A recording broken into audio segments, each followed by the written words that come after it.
Hi, everyone. I am Dr. David Peña-Guzmán, and I am here with my friend and colleague, Dr. Ellie Anderson. and we are the co-hosts of Overthink. And in this video, we want to tackle a question that is contemporary and that is very timely. And that also is, one that's very close to our own hearts. yeah, because it's what we do.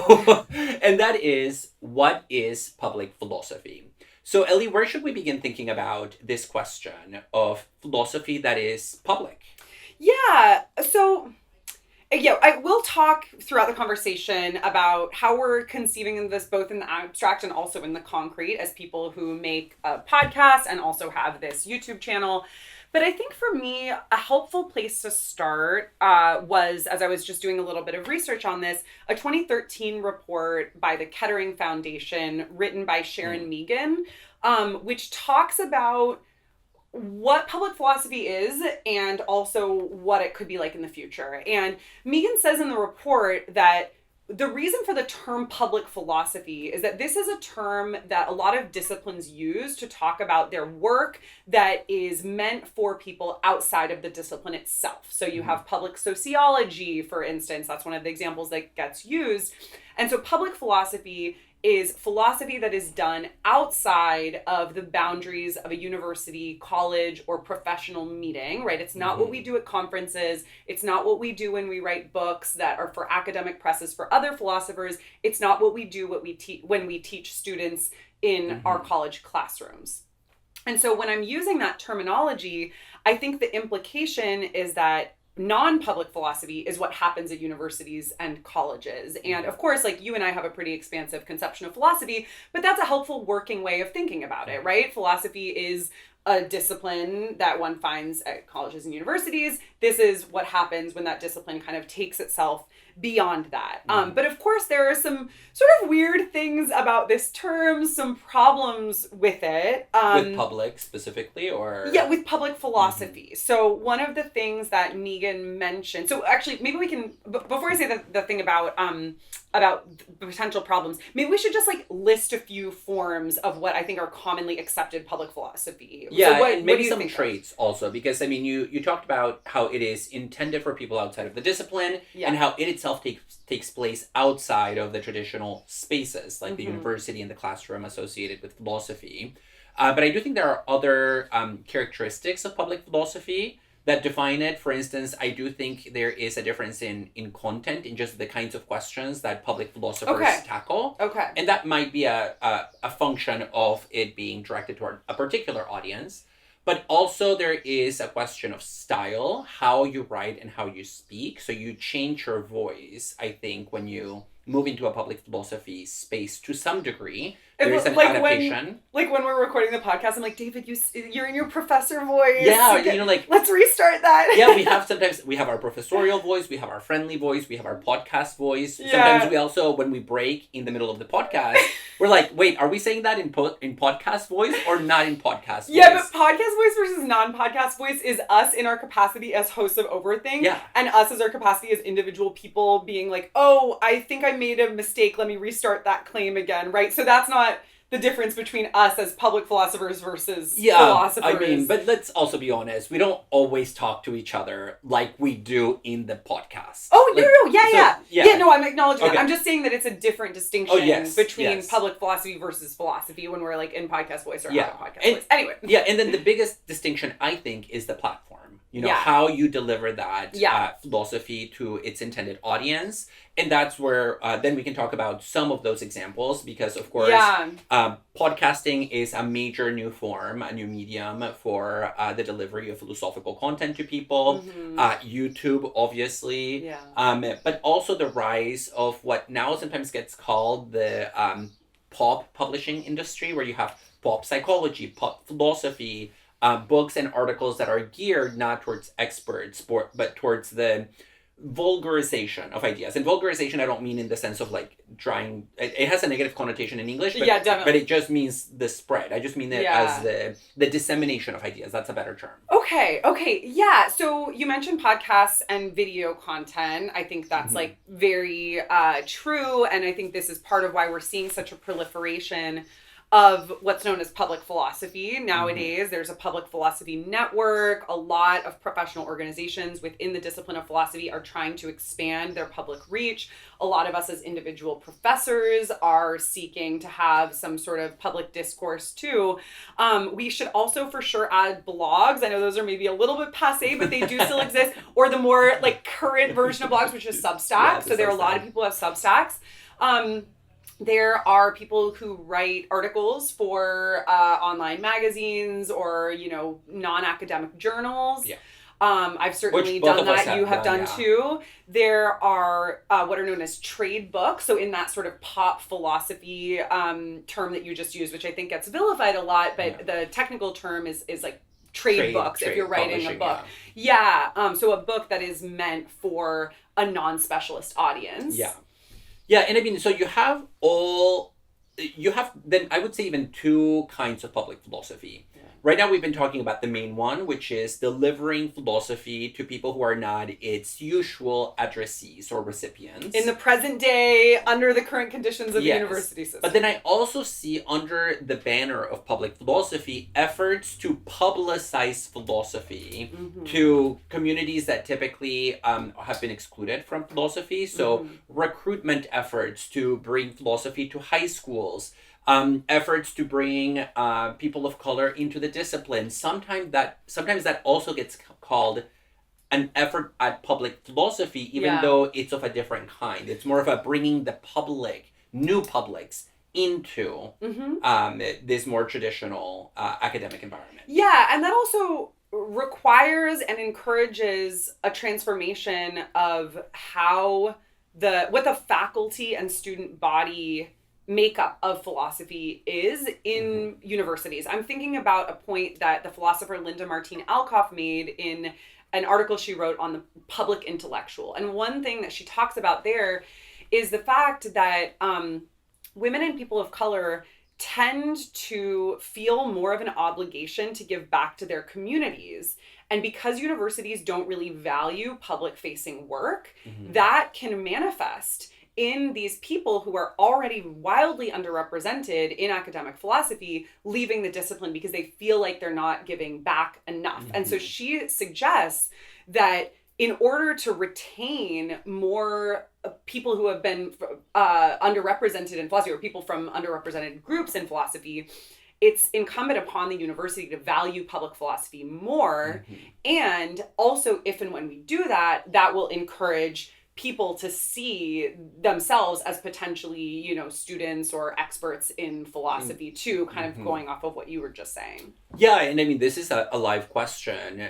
What counts as philosophy in these institutional spaces where there are rules, especially when you're thinking about things like tenure and promotion criteria, where what gets counted as doing philosophy or as producing philosophy is not public philosophy.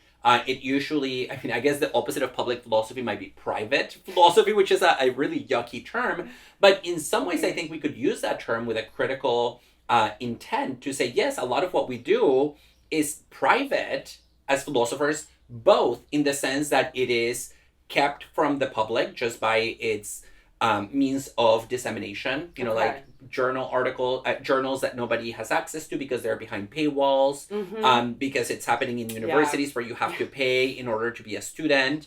So it's private in the sense of privatized, but it's also private in the sense that it is kept hidden. And the two kind of go hand in hand. And I do think that there is some reason for that in some cases. I mean, certainly the economic structure of universities is not something I want to defend. I think a lot of work needs to be done there. But one thing I want to come back to a little bit later is the difference for us between public-facing work that we do and more academic work that we do, whether we want to call that private or not, because I think there is some validity and importance to that distinction. So let's kind of put a pin in that to come back to. I mentioned earlier that there were a few reasons why some philosophers in the Kettering report were uncomfortable with this term public philosophy. So I just want to kind of come back to that and share with you what those were.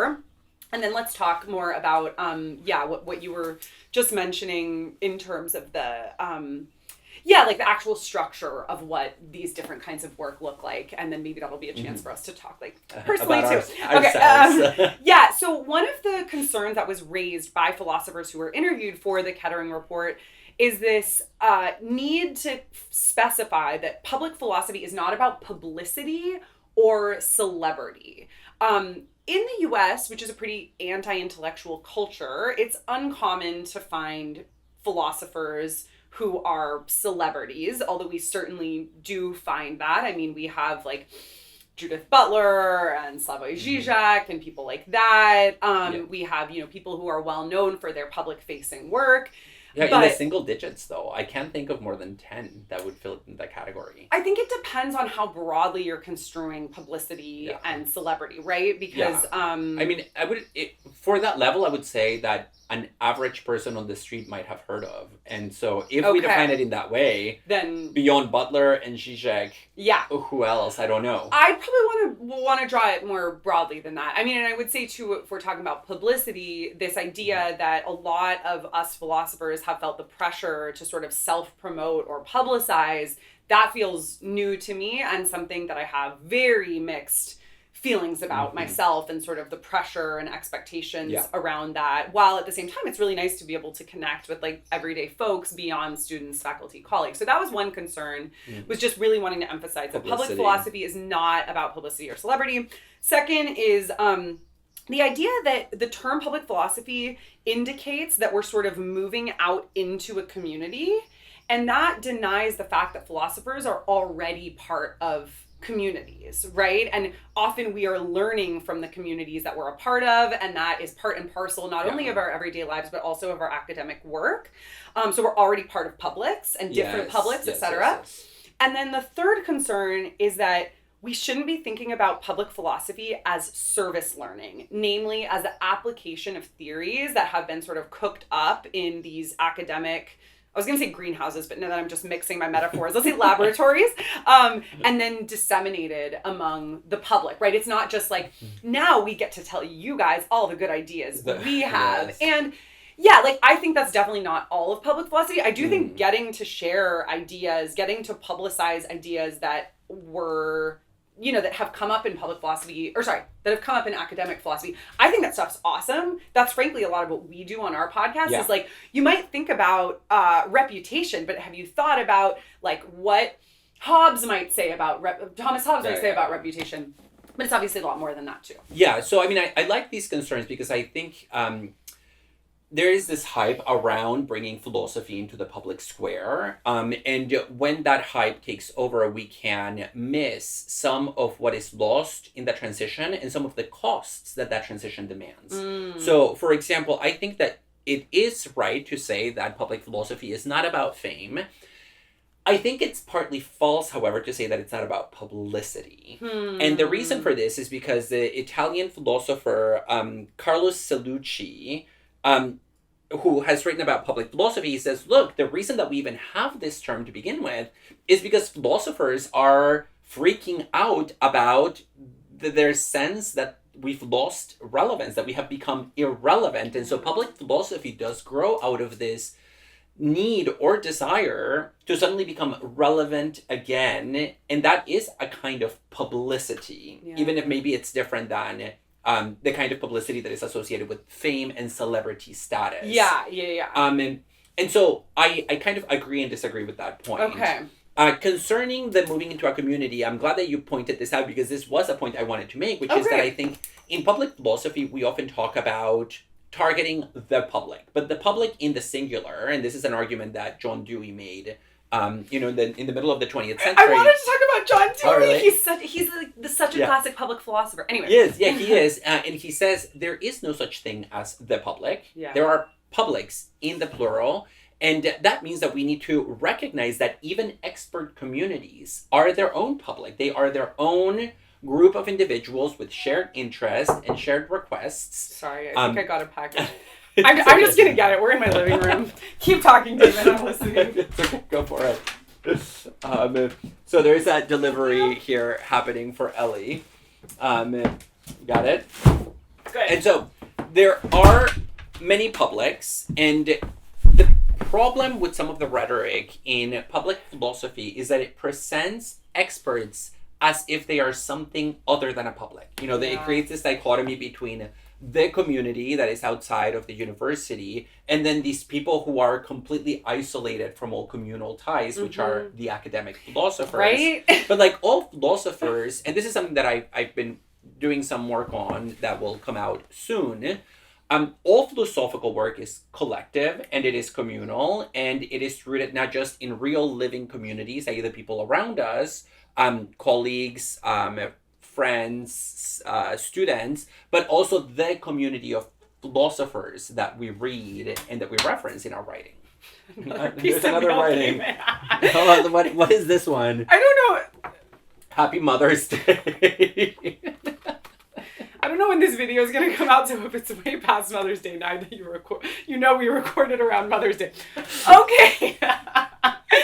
So, man, I had a train of thought here. What was it? Oh, yeah, so just about that. Okay, so I think that's right, but I want to also pose a potential objection, which is that the hats we wear as philosophers are also very different from the hats we wear as friends, lovers, family members, community members, neighbors, etc. Mm-hmm. And one of the ways that this comes up for me very frequently is in my work on philosophy of love and feminist theory. I have worked and published on the ways that intimate relationships between men and women tend to leave women dissatisfied due to early childhood socialization that encourages men or discourages men from being able to name and interpret their own emotions. This is that term hermeneutic labor that I've written about. And I've also, generally written about sexual ethics and also some stuff on self-cultivation. And I often find myself in conversations, specifically conversations with girlfriends who are talking about crappy dating experiences, wanting not to be like, well, and then going through the idea with them. Obviously I'm not going to be like, well, I am an expert on this and I wrote an article on it. So that's not a useful way of conversing. But I also feel like even if it just comes to actual conversation, I'm not necessarily going to engage them in well, there are these studies showing that, men are not taught to really interpret their emotions and this, that, and the other thing. And so blah, I just feel like that's an instant way to seem like a really unpleasant company and braggadocious person. And so, I think that's just a way that I would say, sure, philosophy is done communally in certain respects. And part of my reasons for developing these theories first came out of conversations with girlfriends. But now, when I'm having those conversations, I also feel like there's a way that I tend to hold myself back from bringing those things up. Or even if it's not my area of expertise, I'm not going to be like, David Hume said such and such in this one treatise when I'm at a dinner party with people. I think we've talked about this somewhere else too, maybe in our intellectuals episode. But anyway, so that's just one thing I would say in response to what you just said. I think so. You're right. And I think this points to the limits of bringing philosophy outside of those traditional spaces, right? That some of the norms that apply to philosophical thinking and philosophical production, specifically in the more traditional sense, for instance, you have to be citational, you have to cite your sources, you have to reference articles or studies, you have to mention your influences. It's not something that you can easily do or seamlessly do when you're in the presence of known academics, right? It would be weird for you to talk to that friend and say, well, here's what Hume said in, this particular publication. And that points to what I do think is an issue in public philosophy that we need to reckon with. And I am a proponent of public philosophy, obviously, since we see this as an extension of that or as an expression of that.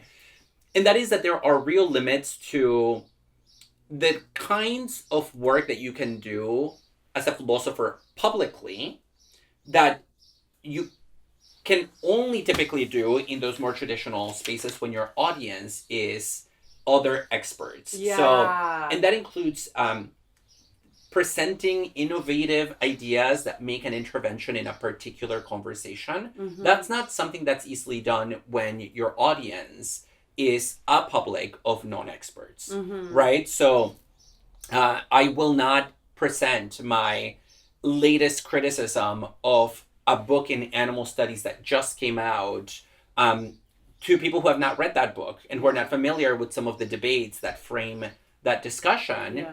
And unfortunately, there is sometimes an expectation that public philosophy should be accessible to literally everybody. And that's impossible. Yeah. Because people don't have the same interests, because people don't have the same desires and intellectual orientations. Yeah.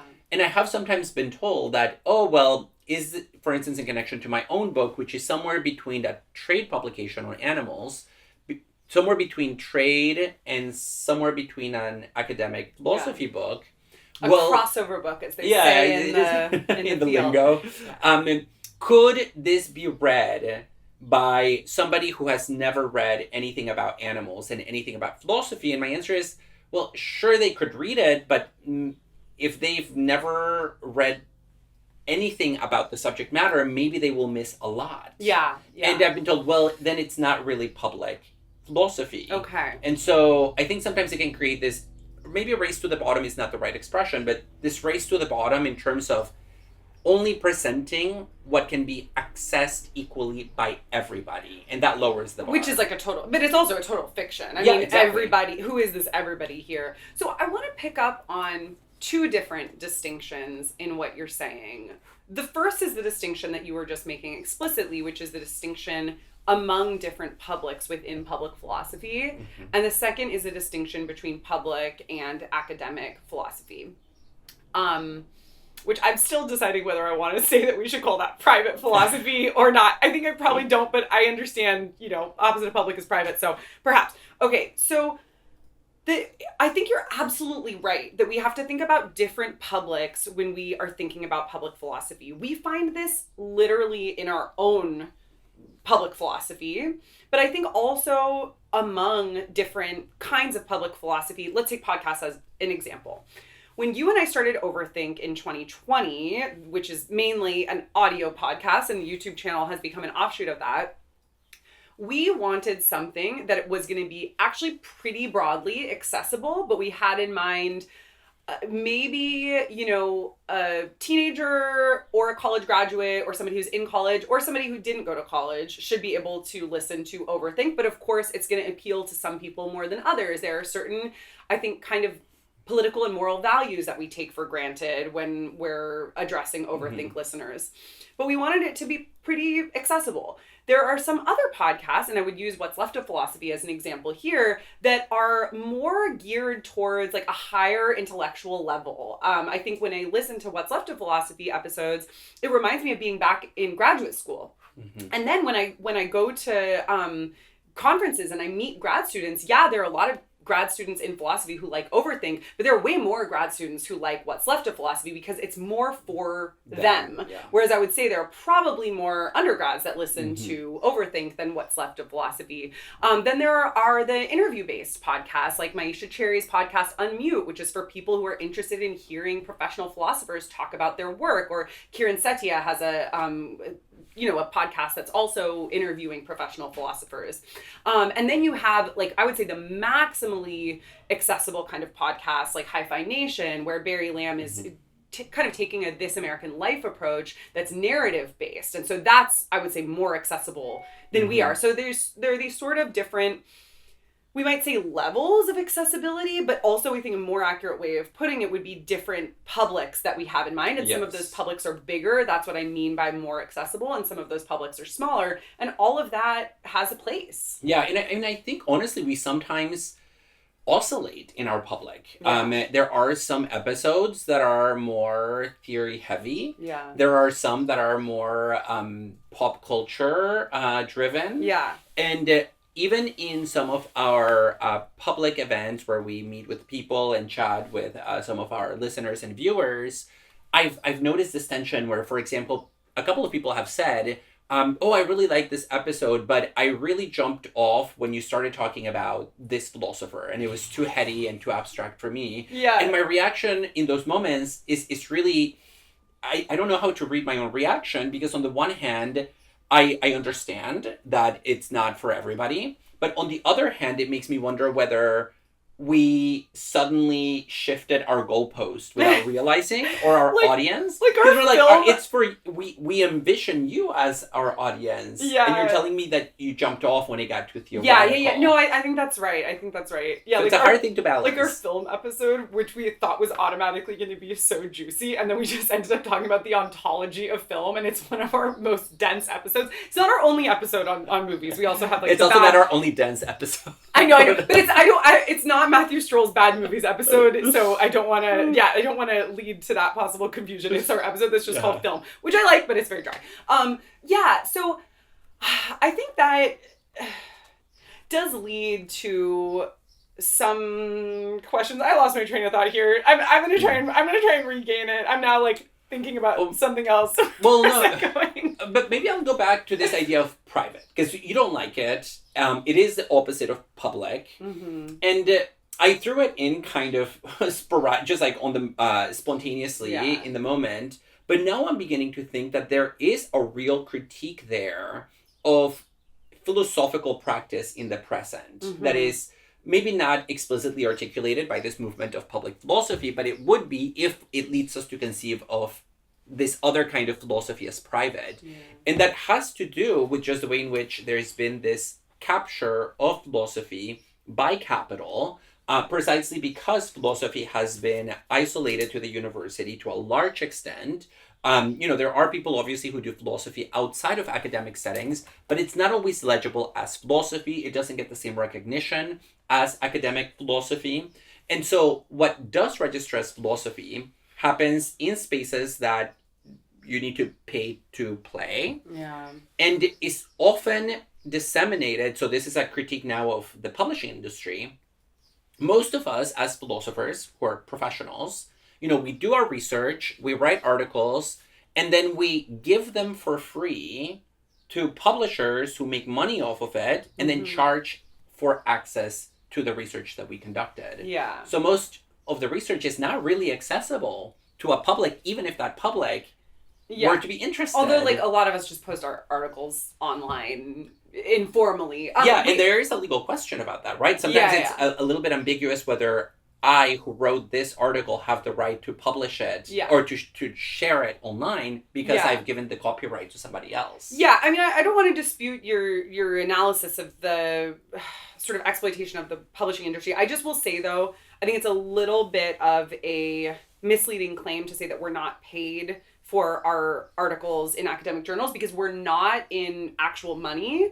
But those of us who have salary jobs are, in the sense that it's kind of factored in. So the salary that I get from Pomona, it's part of my job description to publish in journals. Yeah. And so part of my salary, it's not as though it's like clarified how much, but in order to keep that job, I need to be publishing in peer-reviewed journals, which implies that it is part of my salary. So I just want to also note that means that there's a big difference between those of us who, quote, do get paid in that sense for publishing in peer-reviewed journals, and contingent faculty members who only get paid, especially in the case of adjuncts, who get paid to teach individual classes, but who, if they want to be competitive in the field, still do have to do research, but they're not paid for that. So I think some of us are paid for peer-reviewed journal articles and others of us are not. And it's like a feature of the exploitative nature of our discipline, which really needs to change how it has this kind of class system of academics in order to mitigate that. Yeah, so I mean, I agree and I disagree with you. I agree because we do not want to blur that distinction between tenured stream and non-tenured faculty. There is a huge difference. And the distinction is not a distinction of merit. It's just a distinction of luck and like messed up social conditions, etc. Yeah, and so that is true.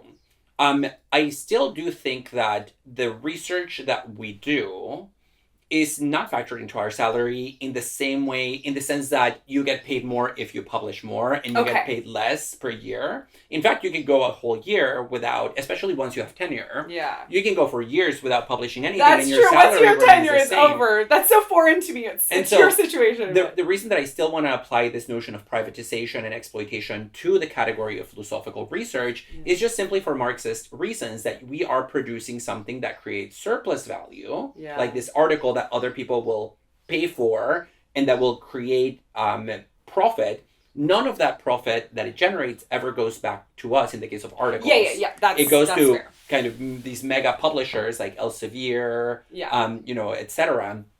And so in that sense, I do think that what we do often is behind a paywall. And so it's fair to call it private. And so if we begin from the assumption that that kind of private philosophy needs to change and become public, I would say I want a kind of public philosophy that includes many of the things that we have talked about, but that also includes a change in the economic structure under which current philosophical research gets produced and spread. Okay, so I want to turn to a different topic, but I also just really want to quickly go back to the phrase that you used at the beginning of what you said, of like your distinction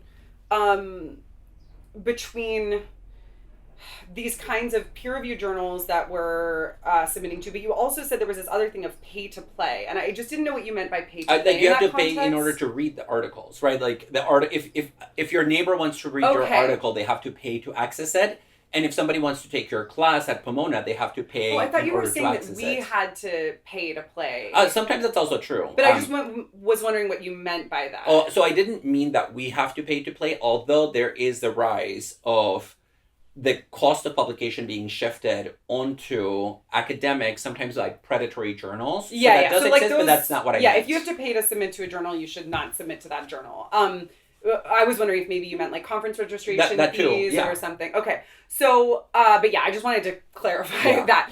We're not like paying to get our articles published. And even in pay-to-play journals, I get it. Yeah. How much did you pay for that from manipulated labor? Right? I paid in so much time, energy, and research. But no, it's great. And in return, I got like amazing peer review reports and lots of good feedback. So okay, whatever.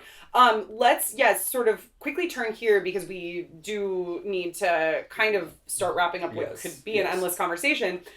So I want to go back briefly to John Dewey, because Dewey, American philosopher writing roughly 100 years ago, was a really great example. This was something that was pointed out to me recently by our former professor, John Lysacker.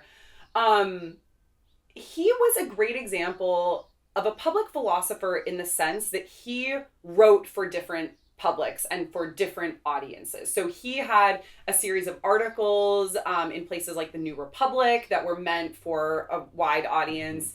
He would give public lectures, he would write books that were for a general audience, but he would also write texts that were meant more for academic philosophers. And so he was straddling all of these different things. And the reason that Lysacker brought this up to me is because I was talking to him about some of my own, recent feelings about this. And I just want to go back to this idea of whether public philosophy is publicizing philosophical ideas and or actually doing philosophy, because I would like to say that it's both. I think a lot of times people want to say, public philosophy is really only public philosophy if you're doing philosophy in and with a public. And I think that doing philosophy in and with a public is really important. But I would say if we look at most of what we've done as public philosophers, it's more the former. Like my lecture videos, which, you're doing more and more of too, short lectures introducing ideas from thinkers that are challenging to read on your own, that are meant to be, sort of companions to reading it. So I would say like that's a really obvious example. Our TikTok has a lot of book recommendations, right? So we're just like, you probably haven't heard of this. And I just want to say that I feel like that's really important too. And that's actually the way of doing public philosophy that has made the most sense to me in my career up to this point. Maybe in the future I'll get to the point where I'm capable of actually, like doing that rigorous work in my public work, but that hasn't happened yet. Yeah, I agree with you. Although I would say that sometimes we do a little bit of that. For instance, we ask on social media for people to give us ideas for topics, to give us recommendations of what to read. So yeah, but that's minimal. not what I'm talking. That's them just sharing, like, you should do this. It's not having a genuine conversation. No, that's what I mean. It's very minimal, but there is a kind of interaction where it's not just unidirectional, 100%. What I would say is that the other kind of public philosophy, the one where you are working with a community and you are producing collaboratively, sort of in a shared voice, from the perspective of a we, I think we need to be also very honest about the difficulties that entails. Yeah. And the difficulties come, from identifying that community and who its spokespeople will be, who will be a representative of that community. What it means for a philosopher to settle themselves into that community and occupy a role in it, especially if they were not a member of it already. Mm-hmm. And third, because of the cultural capital and the cultural weight that philosophers carry by virtue of being philosophers, there is a real danger of philosophers suddenly speaking for the community. Yeah. If people in the community sort of defer to the philosopher who suddenly enters their space and wants to work with them. Totally. And so that danger of speaking for others is one that I think is really, really high, even higher than the philosopher who is trying to do this realizes. Yeah. Just because when a philosopher enters the room and they want to co-create philosophy with you, most people don't feel like they are up to the task of philosophizing, Sometimes in these conversations I get the sense that you think other people have a higher opinion of philosophers than I think other people have. But I'm not sure that it's a higher opinion. I think sometimes it just triggers a kind of deference when it comes to intellectual debate. Yeah, I experience that, I feel like, less. I don't know. Maybe it's because I'm a woman and they're just like, we know better than you. But yeah. In any case, I want to just amplify the point you just made by saying that versions of this came up quite a bit in the Kettering report, actually. So some of the directives that Megan ended up making on the basis of this report were, one, that philosophers should not treat themselves as experts when doing public philosophy. I don't think that's true across the board at all, but I think in the kinds of spaces that you're talking about, that is true. I really like expertise in a lot of ways, but, not the best when you're like fully trying to have a conversation. Or, I will say, when going back to my example of being at brunch with girlfriends, like I'm not going to show up as an expert in that conversation. Show up in full regalia. For a cocktail. I can't afford my regalia. You see, private philosophy. I know. Can't even wear the philosopher's outfit. That freaking cap and gown costs over $1,000. Really? Yeah. Oh, I've never bought one. You don't have one either? Okay. Anyway, another one is that philosophers must be collaborative and interdisciplinary in these public philosophy spaces. Fully support that. I think interdisciplinarity is crucial for good philosophy, both in academic and outside of academic spaces. Also way harder than I think people realize. Yeah. And then the third, there's more than this, but I'm just mentioning three that are related to what you said. We must be committed to assessing our work and being accountable to public partners. Well, and I think this notion of accountability to public partners and also the withholding of one's status as an expert highlights the fact that once you're doing this kind of public philosophy where you are co-creating with others, you are doing politics in a much more explicit sense because you're navigating different shareholders, different interests, and an asymmetrical distribution of power, whether that is economic power or just epistemic sort of capital. And so there you really should think of yourself not just as an expert, but to some extent as an, maybe activist is not the right term, but as a political agent in a much more explicit way. So you're not just doing intellectual work, you're doing kind of grassroots organizing. Because what's the difference between that and, somebody going into a community to do what we call grassroots organizing? There are some differences that were mentioned in the Kettering Foundation report. Okay. Yeah, this idea, there's one, I forget who made the claim, and we should wrap up soon. Yeah. I just want to quickly respond to that.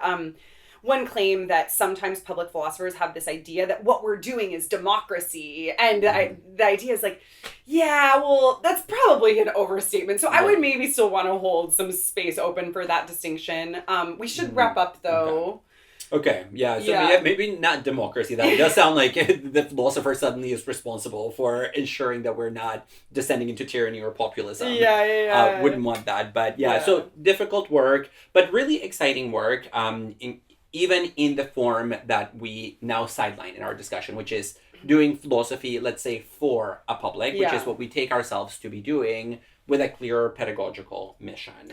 I want to just note in closing, too, that this has been a discussion about what is public philosophy. Obviously, this could go on much longer than it has, but it also is not. So even if we could even continue talking about that question, but it's not been a conversation about what the value of public philosophy is, right? And so I think that would be a separate conversation. I think that is a conversation that we've gotten at that in many of our other work, including a lot of our other videos on this YouTube channel, because I think that public philosophy is extremely valuable and needs to be valued more both by broader publics and also really by universities too. So perhaps we'll talk, we could talk even more explicitly about that at a later date. But thank you so much for joining us. I'm Ellie Anderson. And I'm David Peña-Guzmán. If you haven't already, we hope you'll consider subscribing to Overthink. Our podcast is available on Apple, Spotify, wherever you listen. And of course, we have our YouTube channel. If you're interested in joining us for monthly meetings, we have a Patreon where you can sign up and join us for our monthly Zooms, get bonus segments, and more. Thanks so much. Get more of this. Cool. We good? Great. All right, Trevs? Yeah. Want to come